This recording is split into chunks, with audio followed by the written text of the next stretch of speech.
Mobile tower गायसननानै नोंथाङा जोबोद मोजां रां खामायनो हायो एबा इनकाम खालामनो हायो। जेबो मावनाङालासिनो नोंथाङा दानफायाव 8,000निख्रुइ जागायनानै 50,000सिमहालागै रां आरजिनो हायो। आथिखालाव टावार गायसननो थाखाय माखासे गाज्रि मानसिफोरा गोबां मानसिखौनो थगायगासिनो।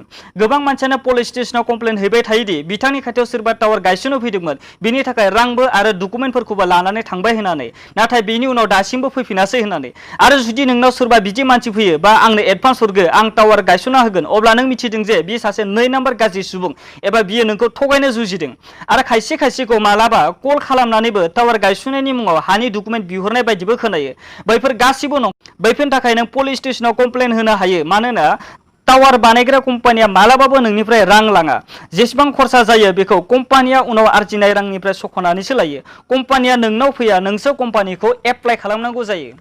बिदिब्ला लोगोफोर, आङो बिश्व दिनैनि बे भिडिअ' जों बाथ्रा सावरायगोन मबाइल टावार बानायनायनि मा नेमफोर दं, मबाइल टावार बानायनायनि मा डकुमेन्ट नांगौ, आरो मबाइल टावार एप्लाइ खालामनो थाखाय माबायदि अनलाइन खालामो। बिदिब्ला थुदो जागायदिनिसै।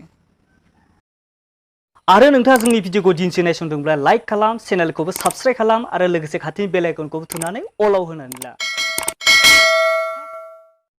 जुदि नोंनि खाथियाव एबा गामियाव मबाइल टावार सिगनेलानो नाङा एबा खम नाङो, अब्ला बेनि थाखाय नोंथाङा टावार कम्पानिनि टावार गायसननो थाखाय एप्लाइ खालामनो हायो।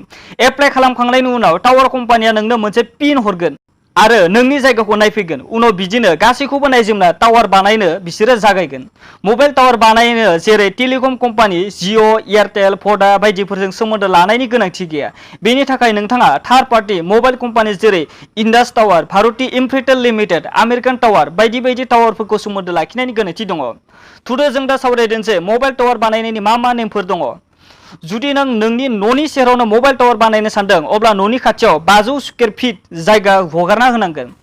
आरो जुदि बबेबा खालि लांदां जायगा एबा दुब्लि एबा टाउन सहरफोराव टावार गायसननो सानो, अब्ला नोंनाव 2000 स्कुवेर फिट जायगा थानांगोन।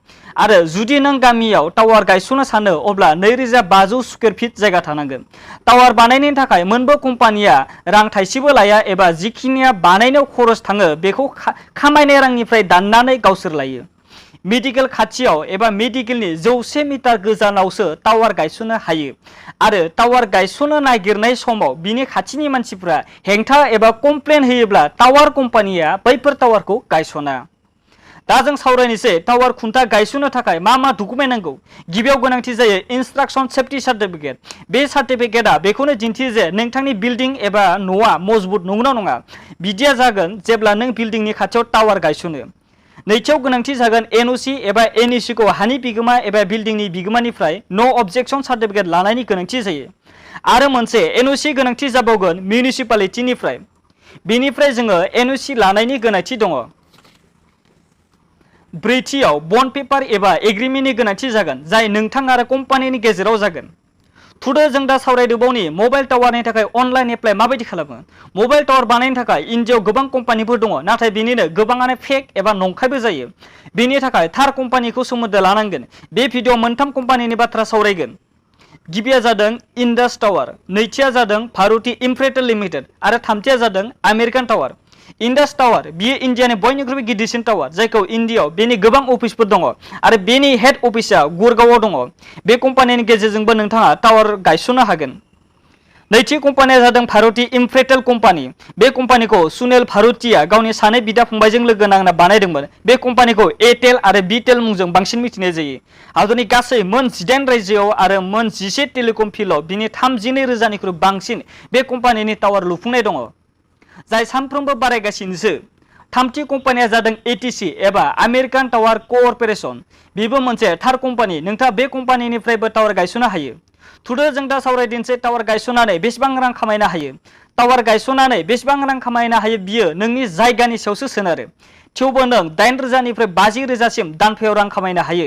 आरो नोंनि टावारा बबेबा गिदिर टाउन एबा सोहोराव, अब्ला नों 1000निफ्राय लाखसिम खामायनो हागोन। बेनो बेफोरनि आरो मबाइल टावारनिफ्राय रां खामायनाय बेलायाव आं बेखौनो बुंबावनो सानोदि नों जिअ सिमनि टावार गायसनोब्ला बै जायगायाव जेसेबां जिअ सिम लानाय दं बेनि सायावसो सोनारगोन। गामिनिफ्राय टाउनाव गायसननाय टावारनि इनकामा बांसिन जायो, मानोना बै टाउनफोराव गुबुन जायगानिबो मानसि जिअ सिम गोनां गोबां मानसियानो थाङो एबा बिनि मबाइलाव नोंनि टावारनि सिगनेल नाङो। नाथाय नों बबेबा गामि ओनसोलाव जिअ सिम गायसननानै बै जायगायाव जुदि जिअ सिम लानाय मानसिफोरानो खमथारब्ला नोंनि खामायनाया खम जागोन। गुबै बाथ्राया बेनोदि नों जाय सिमनि टावार बानायगोन बै सिमखौ लाग्रा मानसिया नोंनि टावार खाथियाव बांसिन थानांगोन एबा गुबुन जायगानि मानसिफ्राबो बै टावार खाथिनि ओनसोलाव बेरायफैनांगोन। बिनिफ्रायसो नोंनि टावारनि खामायनाया बांसिन जागोन। थुदो जों दा सावरायदिनोसै टावार गायसननो थाखाय माबायदि अनलाइन एप्लाइ खालामो। जुदि नों इन्डास टावार कम्पानिनिफ्राय बानायनो सानो अब्ला नों नोंनि मबाइलनि जेखिजाया ब्राउजाराव सार्च खालाम www.industower.com। बेनि उनाव बेबायदि इन्टारफेस नुजागोन, नों बेनि गेजेरजोंबो एप्लाइ खालामना लानो हागोन। नैथियाव दङ, जुदि नों भारतनि इम्प्रिटेल कम्पानिनिफ्राय टावार लुफुंनो लुबैदोंब्ला नोंनि जिखिजाया ब्राउजाराव सार्च खालाम www.bharatiimpretel.com। बिदि सार्च खालामखांनायनि उनाव बेबायदि इन्टारफेस नुजागोन, नों बेनि गेजेरजोंबो एप्लाइ खालामनो हागोन। थामथियाव, आरो नों जुदि एटिसि निफ्राय एबा आमेरिकान टावार कर्प'रेसननिफ्राय टावार गायसननो सानो अब्ला नों नोंनि ब्राउजाराव www.atctower.in सार्च खालाम आरो बेनि उनाव बेबायदि इन्टारफेस नुजागोन आरो नों बेनि गेजेरजोंबो टावार खुन्था गायसननो थाखाय अनलाइन एप्लाइ खालामनो हागोन। आरो नोंथाङा बै भिडिअखौ नायनानै मोजां मोनदोंब्ला थारैनो लाइक खालाम आरो चेनेलाव गोदानै फैदोंब्ला चेनेलखौबो साबस्क्राइब खालाम, मानोना बेबायदि बर' रावजों गियान एबा नलेज होग्रा सानफ्रोमबो मोनबाय थानो थाखाय। आरो नोंथांनि गोसोआव माबाफोर सोंनो गोसो जादोंब्ला कमेन्टआव थांना सोंहरनो हागोन। दिनैनि थाखाय बेखिनियानोसै, गोजोन्थों।